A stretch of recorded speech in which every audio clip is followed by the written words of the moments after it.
Қайырлы күн, қадірменді көрермен. Бүгін шілденің 14-і кезекті күнделікті брифингке қош келдіңіздер. Және бүгінгі брифинг барысында біз сіздермен бірге нарықта болып жатқан жағдайларды егжей-тегжейлі талқылайтын боламыз.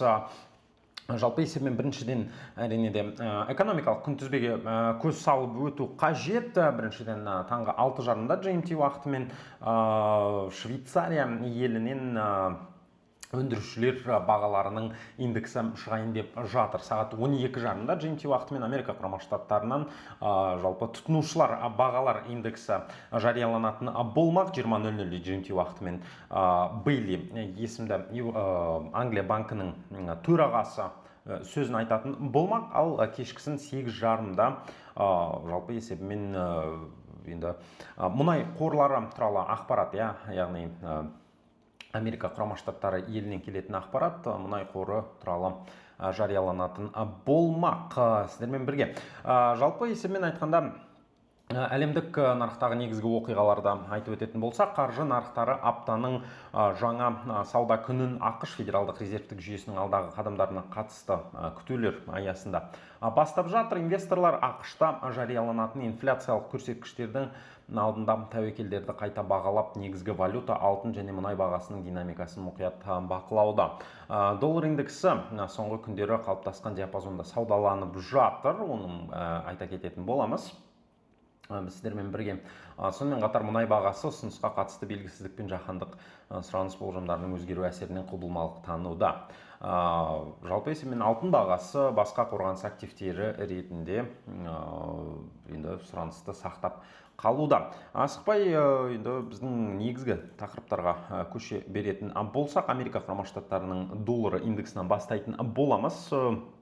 Бүгінгі сауда сессиясын жалпы Америка құрама штаттар доллары жаман емес бастауда. Дәл қазір біз көріп отқандай шамасымен 101,2 деген деңгейде саудаланып жатыр. Ең жоғары деңгей 101,3-ті құрағанын көрдік. Ол бізде кешегі сауда сессиясы барысында күннің ортасында орын алған жағдай еді. ақш доллары индексі инвесторлардың сақтық ұстанымына байланысты айтарлықтай бағыт қалыптастыра алмай жатыр. Нарық қатысушылары инфляция көрсеткіштері федералдық резервтік жүйесінің алдағы пайыздық мөлшерлеме бойынша шешімдеріне қалай әсер ететінін бағалаудан. Егер инфляция болжамынан жоғары шықса, доллар қосымша қолдау алуы мүмкін. Ал әлсіз статистика ФРЖ-нің ақша несие саясатын жұмсарту жөніндегі күтулерді күшейтіп, индекске қысым көрсетуі ықтимал.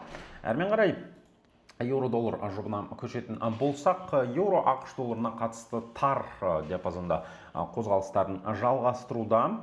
Жалпы есебімен еуро аймақтағы экономикалық белсенділіктің баяулауы және Еуропалық орталық банктің сақ ұстанымы жұптың өсу әлеуетін шектеп жатыр. Сонымен бірге доллардың әлсіреуі жағдайында еуро-доллар қысқа мерзімді қалпына келу мүмкіндігін сақтайтыны бізге анық. Дәл қазір сол баяғы 1,40 деңгейіне жалқын саудаланып жатқанын көріп отырмыз. Ұлыбританиялық фунтта да ұқсас жағдай. Фунт стерлинг Ұлыбританияның еңбек нарығына қатысты жаңа мәліметтерді күтіп жатыр. Егер жарияланатын статистика экономиканың тұрақтылығын растаса, фунтқа қолдау көрсетілуі мүмкін. Әлсіз көрсеткіштер Англия банкінің пайыздық мөлшерлемелерді төмендету ықтималдығын күшейтіп, жалпы валютаға қысым жасайтын болмақ. Жапониялық иена туралы айтатын болсақ, Жапон иенасы ақш облигациялары кірістілігінің өзгерісіне сезімтал болып қалуда. ақш кірістілігінің өсуі доллар иена жұбының жоғарылауына ықпал етеді, ал төмендеуі иенаның нығаюына мүмкіндік береді керісінше. Жапония банкінің жұмсақ саясаты да жұптың жоғары деңгейде сақталуына әсер етуде. Канадалық доллар туралы айтатын болсақ, Канада доллары мұнай бағасының динамикасымен тығыз байланысты. Егер WTI бағасы өссе, канадалық доллар нығаюы мүмкін, ал мұнайдың әлсіреуі доллар канадалық доллар жұбының жоғарылауына жағдай жасайтыны сөзсіз. Қазіргі жалпы таңда мұнай қоры жөніндегі деректер мен әлемдік сұраныс перспективалары бағаланып жатыр. Дәл сол жаңа экономикалық күнтізбені айтып өткендей, мұнай қорлары туралы ақпарат бүгін жарияланатын болмақ.